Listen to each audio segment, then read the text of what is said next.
Hai, kembali bersama saya, si Jelita GRS. Media rasmi GRS N3 Pitas, kami sampaikan berita yang benar.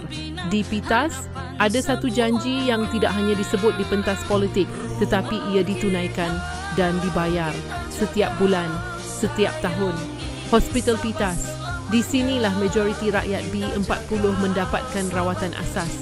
Dan di sinilah bermulanya satu komitmen yang senyap tetapi besar maknanya.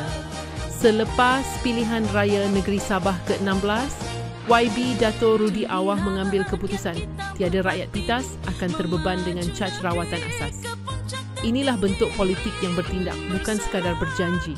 Setiap bulan sekitar RM3,000 ke RM5,000 dibiayai untuk menampung caj pesakit luar dan unit kecemasan Hospital Pitas. Ini bukan dana kerajaan negeri.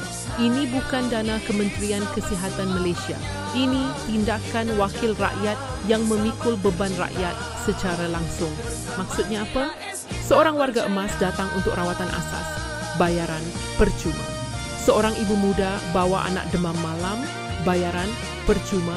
Seorang pelajar yang cedera di Padang. Bayaran percuma selagi mereka warga negara. Mereka tetap dilindungi. Beliau ditemui RTM selepas majlis pelancaran bantuan bayaran caj pesakit luar Hospital Daerah Pitas.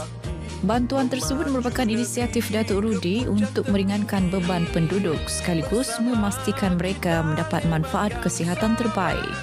Saya mengharapkan kepada rakyat yang ada di kawasan daerah Pitas agar datanglah memberi buat rawatan pemeriksaan secara percuma sudah hari ini, daftar percuma. Jadi buatlah pemeriksaan agar mereka dahulukan kesihatan, karena kesihatan itu amat penting. Ini adalah salah satu inisiatif yang beliau sendiri untuk membantu rakyat Pitas lah. Jadi dari segi hospital kita tidak ada halangan untuk menerima, memberi kerjasama untuk memudahkan bantuan ini. Bagi kami berbesar hati bantuan yang diberikan. Kerana ini adalah untuk manfaat pesakit sendiri. Dan kita faham kesihatan adalah aset nombor satu lah. Bermula 1 April, pesakit luar yang mendapatkan rawatan tidak perlu lagi membayar caj pesakit luar. Kos terbabit ditanggung sepenuhnya Datuk Rudi dengan anggaran kos 3 hingga 5,000 sebulan. Ini bukan janji pilihan raya yang gantung di billboard dan hilang selepas undi. Ini janji yang dibayar setiap bulan. Ini bukan satu bulan trending, lepas tu hilang. Ini berterusan setiap tahun dan dia membolehkan warga negara, anak-anak, ibu, warga emas mendapat rawatan asas secara percuma. Di sini, kita melihat satu beza besar antara slogan dengan tindakan.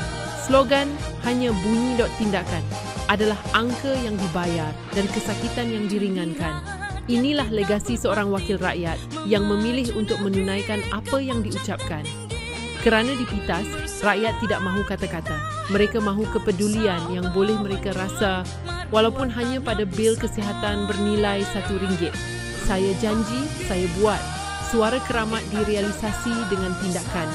Anda sedang menonton media rasmi GRS N3 Pitas.